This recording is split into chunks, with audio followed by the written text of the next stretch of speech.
This episode of Marijuana Today Daily is brought to you by our friends over at ease.com, California's top one-stop website for legal marijuana delivery.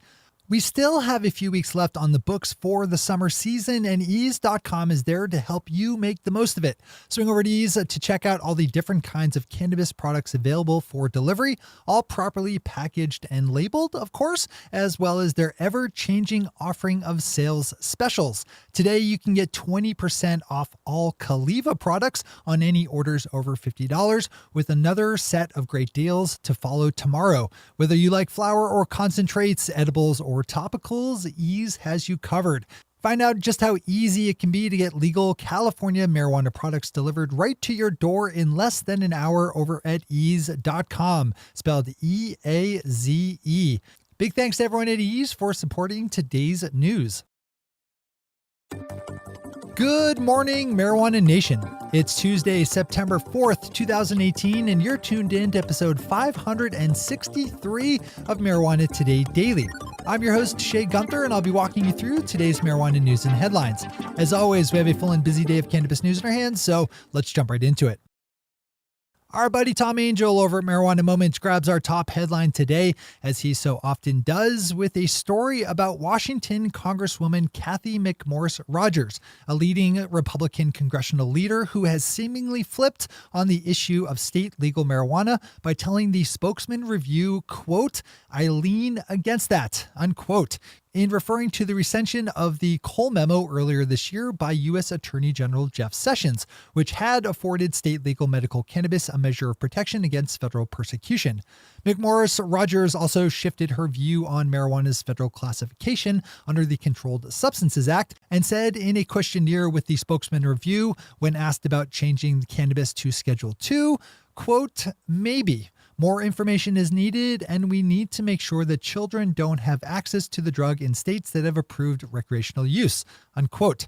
Tom has a full and detailed parsing on this one, complete with background on McMorris Rodgers' historic voting record on marijuana issues over the years, which hasn't been great. Well worth swinging over for the full read. Some good news out of Massachusetts, as State Attorney General Maura Healey has changed her previous decision that Massachusetts towns and cities could ban the siting of medical marijuana businesses within their borders.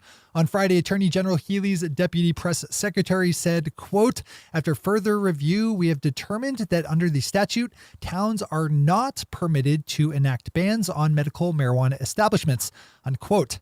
The clarification was in response to requests by two towns for a ruling on their ability to restrict such businesses. Our final top story on this terrific Tuesday swings us out to the Northwest, where late last week, Oregon's top marijuana official said that it could take his state a year or more to process the backlog of marijuana business applications it received ahead of a June 15th moratorium on the application process.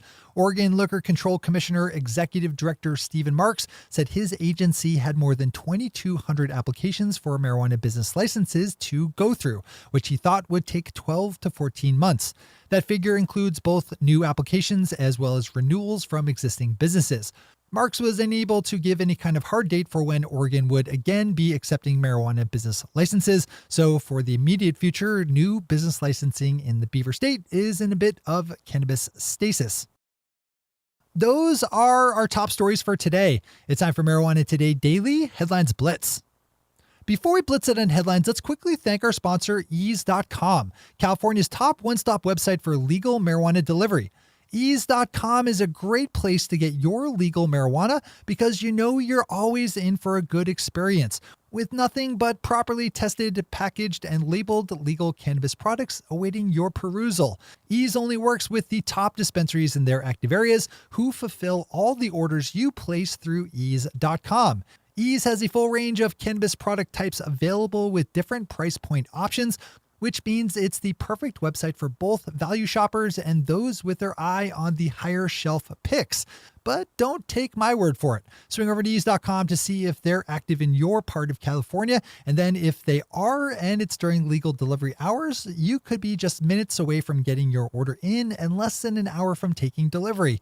What a world we live in. One more time, just open up ease.com, spelled E-A-Z-E, to see for yourself just how easy Ease makes legal California marijuana delivery.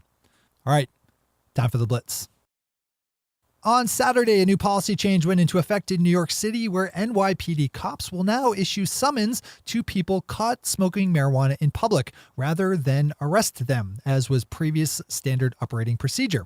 Under the new guidelines, which are expected to cut arrests by as many as 10,000 per year, anyone caught consuming marijuana in public in the Big Apple will now be given court summons instead of being hauled off to jail, assuming they don't have any warrants out for their arrest and that they're not currently out on parole. On Friday, a county judge in Missouri tossed out a lawsuit filed by a backer of a prospective medical marijuana ballot measure against another medical cannabis initiative seeking its removal from the fall ballot. Dr. Brad Bradshaw is both a doctor and lawyer and also the sole backer of the Find the Cures initiative and accused rival ballot measure organizers New Approach Missouri of breaking the law to gather signatures of support for their effort. On Friday, County Circuit Judge Patricia Joyce dismissed Dr. Bradshaw's case, saying that even if the law was broken, the signatures of support remain valid. Illinois medical marijuana dispensaries were struck with a bit of downtime on Thursday. Marijuana Business Daily is reporting that 16 out of the roughly 81 medical dispensaries in Illinois had to delay their opening on Thursday by a couple of hours due to a problem with the state's seed-to-sale tracking system, built and managed by BioTrackTHC. The technical issues were fixed up and resolved by around 1 p.m. that day. No data is reported to have been lost. Marijuana Moments Chris Roberts has a good story up looking at a deceptive push poll being conducted in Utah, allegedly by the prohibitionist group Drug Safe Utah, that makes a number of incorrect statements about Proposition 2, the medical marijuana ballot measure going before Utah voters in the fall. Pop over to Chris's piece for more on this one, including a full list of the lies being pushed over the phone by Drug Safe Utah as they start to pull out the dirty campaign trick book. As always, we have all the news we cover linked to on our website at mjtodaydaily.com and on our Twitter account at mjtodaydaily. CBC News is reporting that Health Canada is planning a public awareness marketing campaign around legal marijuana with a healthy budget of $100 million Canadian to be spent over a 6-year span. The cool thing about the planned campaign is the nuance Health Canada appears to be taking in its messaging, abandoning the dire tones of just say no to present a more nuanced take on cannabis use. Canada is, of course, on track to become next month the first industrialized nation to fully legalize adult use sales and use. This is another good one to read in full. Pop over for details on the messaging angles to be taken by Health Canada. And finally for today, we have reporting out of Oklahoma of major interest in that state's medical marijuana program for becoming a licensed business operator. Oklahoma is in the early phases of implementing a fairly robust medical marijuana program that, as of right now, imposes no set restrictions on the number of licenses given out or the amount of cultivation space license holders can grow under. According to the Oklahoma Department of Health, in the first week of accepting applications, it's already received more than 1,100 applications for marijuana business licenses. Things are going to be very interesting in this state. Those are the headlines and news for the day. I'll be back with you again tomorrow morning with another information-packed episode of Marijuana Today Daily. But in the meantime, if you have any stories to share or feedback to give, zip us an email to headlines@mjtodaydaily.com. And while you're clicking around the interwebs, swing over to our Twitter account at mjtodaydaily and visit our website at mjtodaydaily.com to find links to all the news we cover.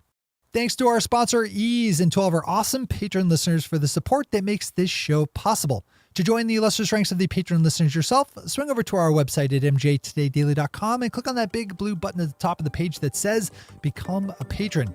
I'm your host, Shay Gunther. Thanks for tuning in, starting your day with marijuana today.